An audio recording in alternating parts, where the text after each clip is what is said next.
Now that we've seen the 8 prophecies and the impossible mathematical odds of fulfilling them by chance, I want to highlight why this matters, and why these prophecies stand as unshakable evidence that Jesus truly is the promised Messiah. First, we need to remember that all of these prophecies were written long before crucifixion even existed. David wrote Psalm 22 around 1,000 years before Jesus, describing a form of execution that wouldn't appear for more than 5 centuries. And Rome wouldn't perfect crucifixion until the exact era when Jesus lived. This alone shows us we're dealing with something far beyond coincidence. God was revealing the future with stunning precision. Second, it's important to understand that the Jewish rabbis who lived long before Jesus recognized these passages as Messianic.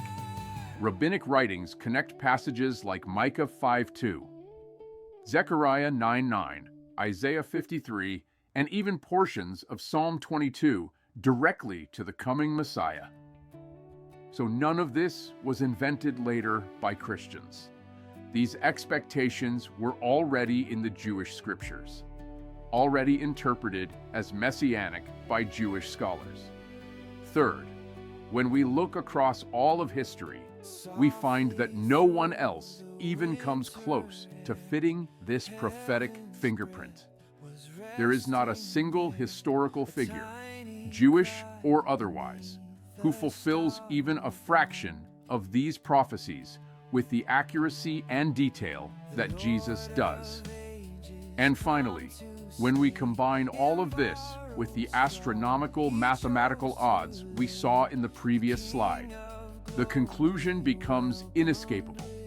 Chance is not a rational explanation. Even secular mathematicians acknowledge that probabilities at this scale simply do not happen by accident.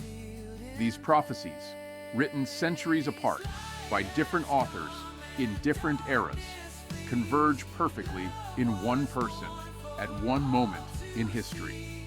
And that person is Jesus. This is why the first coming matters so deeply. It shows us that God keeps His word, that Scripture is reliable, and that the Messiah truly came, just as the prophets said He would.